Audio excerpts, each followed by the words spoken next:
વિદ્યાર્થી મિત્રો, આજે ધોરણ 1 વિષય છે હિન્દી. હિન્દીની અંદર આપણે આગળના લેક્ચરમાં જોઈ ગયા મૂળાક્ષર ન વિશે આપણે જોઈ ગયા. હવે અહીંયા જોવાનું છે ન કો ન સે શુरू होने वाले चित्रों से जोड़ो. શું કહ્યું છે? ન કો ન સે शुरू होने वाले चित्रों से जोड़ो. આગળ આપણે જોઈ ગયા. જુઓ અહીંયા જોઈ ગયા આપણે પઢો ઓર લીખો, વાંચો અને લખો. જોઈ ગયા. તો અહીંયા આપણે શબ્દ પણ જોઈ ગયા. ન નલ સે નલ હિન્દીમાં નલ કહેવાય અને ગુજરાતીમાં શું કહેવાય? નળ. પછી જોઈ ગયા ન શોધીને તેના પર ગોળ બનાવો. અહીંયા જોઈ ગયા કે રંગ ભરો, ટપકા જોડો, વાંચો અને લખો. એ પણ આપણે મૂળાક્ષર ન જોઈ ગયા. હવે અહીંયા આપણે જોવાના છીએ કે नको न से शुरू होने वाले चित्रों से जोड़ो. નને નથી શરૂ થતા ચિત્ર સાથે જોડો. અહીંયા જુઓ, અહીંયા ચિત્ર આપેલા છે. ચિત્ર આપેલા છે ને અહીંયા. તો અહીંયા ન આપેલો છે, બરાબર. તો અહીંયા ચિત્રમાંથી જે ચિત્ર નથી શરૂ થતું હોય એને આપણે ન સાથે શું કરવાનું છે? જોડવાનું છે. આ જે ન આપેલો છે નલ સે, બરાબર, એમાં આ ચિત્ર જે નથી શરૂ થતા હોય એ ચિત્રને આપણે શું કરવાનું છે? ન સાથે જોડવાનું છે. તો અહીંયા આપણે જોઈએ પહેલું ચિત્ર. જુઓ અહીંયા નખ. શેનું ચિત્ર છે? નખ, બરાબર. આ નખનું ચિત્ર આપેલું છે, જોવા મળે છે. અહીંયા જોવા મળે છે ને, બરાબર. નખથી શરૂ થતું ચિત્ર છે. નખ નથી શરૂ થતું ચિત્ર છે એટલે આપણે નને એ ચિત્ર સાથે શું કરવાનું? જોડી દેવાનું. જોડી દીધું. હવે અહીંયા બીજું ચિત્ર જુઓ. શાનું છે? ધજાનું. શાનું ચિત્ર છે? ધજાનું. ધથી શરૂ થતા મૂળાક્ષર ધથી શરૂ થાય છે. શેનાથી? મૂળાક્ષર ધથી શરૂ થાય છે. એટલા માટે આપણે ન સાથે જોડીશું તો ના, આપણે મૂળાક્ષર ન સાથે ધજાને જોડીશું નહીં. ધજાના ચિત્રને ન સાથે જોડીશું નહીં. કેમ કે આપણે શું કરવાનું છે? જે નથી શરૂ થતું ચિત્ર છે એને જ આપણે ન સાથે શું કરવાનું છે? જોડવાનું છે, બરાબર. હવે ત્રીજું જોઈએ. જુઓ અહીંયા શાનું ચિત્ર આપેલું છે? નગાડા. નગાડાનું ચિત્ર આપેલું છે. અહીંયા શેનું ચિત્ર આપેલું છે? નગાડાનું ચિત્ર આપેલું છે. તો એ શેનાથી શરૂ થતો શબ્દ છે? ચિત્ર છે. આ ચિત્ર નથી શરૂ થતું ચિત્ર છે, બરાબર. શું? ન સે શુरू होने वालो चित्र છે, બરાબર. તો આપણે નને એ ચિત્ર સાથે શું કરીશું? જોડીશું. જોડી દીધું.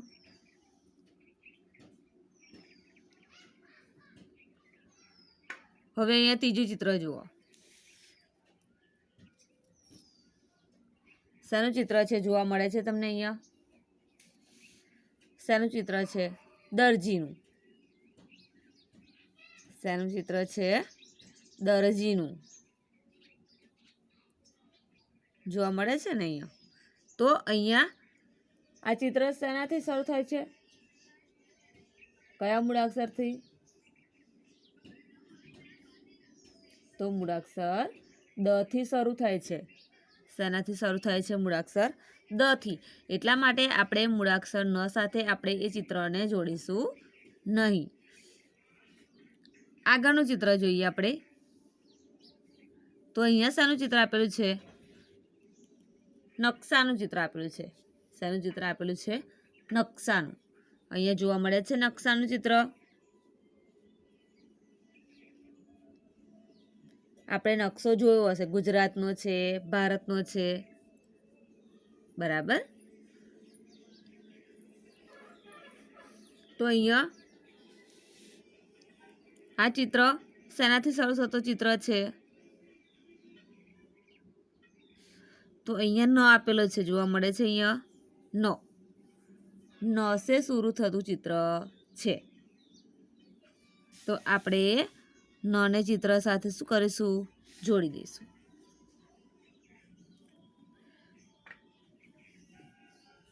જોડી દીધું. કેમ કે એ નથી શરૂ થતા ચિત્ર છે, બરાબર. એટલે આપણે ન સાથે શું કર્યું? જોડી દીધું.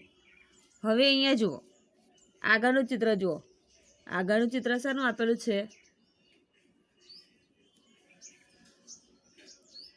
તો અહીંયા આપેલું છે તરાજુ. શેનું ચિત્ર આપેલું છે? તરાજુ. જ્યારે આપણે શાકભાજી લેવા જઈએ છીએ, દુકાને કશું લેવા માટે જઈએ છીએ, દુકાને જઈએ છીએ ને આપણે, ગમે તે વસ્તુ લેવા જતા હોય, શાકભાજી,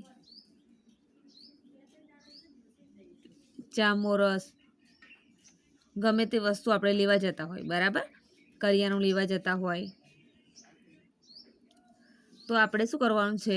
અહીંયા તરાજુમાં તોલીને આપણને એ શું આપે છે? દુકાનવાળા જે હોય એ આપણને આપે છે, બરાબર, તોલીને એને. તો એને શું કહેવાય? તરાજુ કહેવાય. શું કહેવાય? તરાજુ, બરાબર. અહીંયા જે કાંટો હોય છે, અહીંયા શું મૂકવાનું હોય છે? પેલો જોક, બરાબર. અને અહીંયા જે આપણે વસ્તુ લેવા ગયા હોય એ જોક. અને આ બંને એક સરખા થાય છે ત્યારે આપણને શું આપે છે? એ જે આપણે વસ્તુ લેવા ગયા હોય એ, બરાબર. તો એને શું કહેવાય? તરાજુ. શું કહેવાય? તરાજુ, બરાબર. તો એ કયા મૂળાક્ષરથી શરૂ થતું ચિત્ર છે? તો તથી શરૂ થતું ચિત્ર છે. એટલા માટે આપણે મૂળાક્ષર ન સાથે જોડીશું તો ના. આપણે તરાજુ ચિત્ર આપેલું છે એ આપણે મૂળાક્ષર ન સાથે જોડીશું નહીં. અહીંયા જુઓ, આગળનું ચિત્ર જુઓ. શાનું ચિત્ર આપેલું છે? નથ. અહીંયા જોવા મળે છે નથનીનું ચિત્ર આપેલું છે. અહીંયા જે નાકમાં પહેરવાનું આવે છે એ નથની કહેવાય. ગુજરાતીમાં શું કહેવાય? નથની.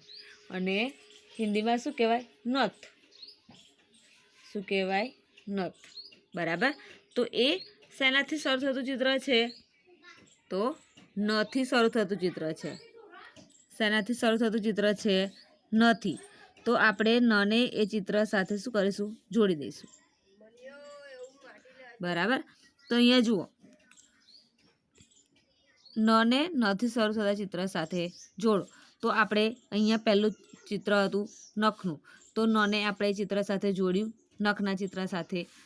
પછી અહીંયા આપ્યું નગાડા, તો એ પણ નથી શરૂ થતું ચિત્ર છે, બરાબર. તો નને એ ચિત્ર સાથે શું કર્યું? જોડી દીધું.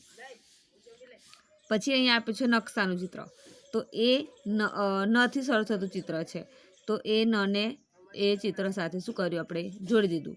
અહીંયા આપ્યું છે નથ, તો એ પણ નથી શરૂ થતું ચિત્ર છે, એટલા માટે નને એ ચિત્ર સાથે શું કર્યું? જોડી દીધું, બરાબર. હવે અહીંયા જુઓ, તમારે પણ તમારી બુકની અંદર આવી રીતે શું કરવાનું છે? નથી શરૂ થતું ચિત્ર હોય એની સાથે જોડી દેવાનું. અહીંયા આપ્યું છે જુઓ, ન કે નીચે રેખા ખીંચો, નની નીચે લીટી કરો. અહીંયા આપેલા છે શબ્દ. શું આપેલું છે? શબ્દ, બરાબર. શબ્દ આપેલા છે એમાંથી આપણે કયો મૂળાક્ષર શોધવાનો છે? મૂળાક્ષર ન. મૂળાક્ષર ન શોધીને એની નીચે આપણે શું કરવાનું છે? લીટી કરવાની છે. શું કરવાની છે? લીટી, બરાબર. તો અહીંયા આપણે પહેલાં શું કરીશું? શબ્દ વાંચીશું. શું વાંચીશું? શબ્દ વાંચીશું આપણે. તો અહીંયા આપે છે ધ ન. શું આપ્યું છે? ધ ન. અહીંયા આપ્યું છે ધ ન. પછી આપ્યું છે મ કા ન.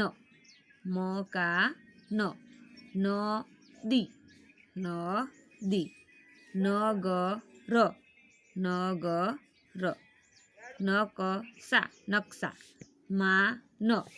તો આ શબ્દ આપણે વાંચ્યા, એમાં જેટલા ન હોય એની નીચે આપણે શોધીને શું કરવાનું છે? લીટી કરવાની છે. શું કરવાની છે? લીટી. તો અહીંયા ધ ન, તો અહીંયા ન આવ્યો, એની નીચે લીટી કરીએ. મ કા ન, તો અહીંયા ન આવ્યો, તો એના નીચે લીટી કરીએ. ન દી, ન દી, તો અહીંયા નની નીચે લીટી કરીશું આપણે. અહીંયા આપે છે ન ગ ર, ન ગ ર, તો અહીંયા નની નીચે આપણે લીટી કરીશું. ન કસા, ન ક સા, તો અહીંયા ન આપ્યો છે, તો એની નીચે આપણે લીટી કરીશું. મા ન, મા ન, તો અહીંયા ન આપ્યો, એની નીચે લીટી આપણે કરી. બરાબર. તો અહીંયા તમારે પણ નની નીચે લીટી કરવાની રહેશે. શબ્દમાંથી ન શોધીને એની નીચે લીટી કરવાની છે. પછી અહીંયા નીચે જુઓ, ન સે અલગ વર્ણ પર ચોકડી કરો, નથી જુદા અક્ષર પર ચોકડીની નિશાની કરો. ચોકડીની નિશાની કરવાની છે. તો અહીંયા આપણે જુઓ, મૂળાક્ષર કયા કયા આપેલા છે એ વાંચીએ પહેલાં. ન, વ, ર, ન, ભ, મ, ન, ગ, સ, ન, ન, ખ, ગ, ન, ગ. બરાબર. તો નથી જુદા પડતા અક્ષર પર આપણે શું કરવાનું છે? ચોકડીની નિશાની કરવાની છે.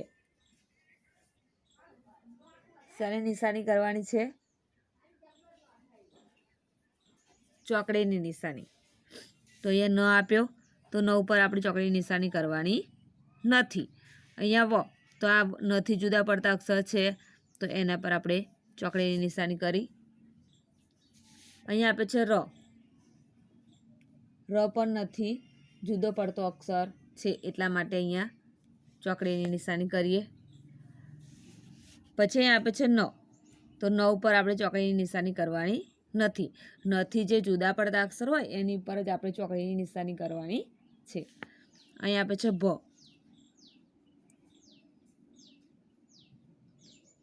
તો અહીંયા ભની ઉપર આપણે ચોકડીની નિશાની કરવાની કરી. પછી આપે છે મ, તો આપણે મની ઉપર ચોકડીની નિશાની કરવાની છે. બરાબર. પછી અહીંયા આપે છે ન, નની ઉપર ચોકડીની નિશાની કરવાની નથી. અહીંયા આપે છે ગ, તો અહીંયા ગ પર આપણે ચોકડીની નિશાની કરીશું. તો હા, ચોકડીની નિશાની ત્યાં કરવાની છે, કેમ કે એ નથી જુદો પડતો અક્ષર છે. તો અહીંયા ચોકડીની નિશાની કરીએ. સ, તો અહીંયા સ પણ નથી જુદો પડતો અક્ષર છે. બરાબર. એટલા માટે ત્યાં પણ આપણે ચોકડીની નિશાની કરીશું. પછી આપે છે મૂળાક્ષર ન. કયો આપે છે? મૂળાક્ષર ન. તો ન ઉપર આપણે ચોકડીની નિશાની કરવાની છે, તો ના, ન ઉપર ચોકડીની નિશાની કરવાની નથી. હવે અહીંયા આપે છે ન, તો અહીંયા આપણે ચોકડીની નિશાની કરીશું.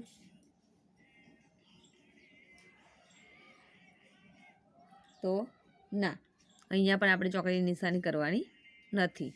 અહીંયા આપે છે ખ, તો ખની પર ચોકડીની નિશાની કરીશું. તો હા,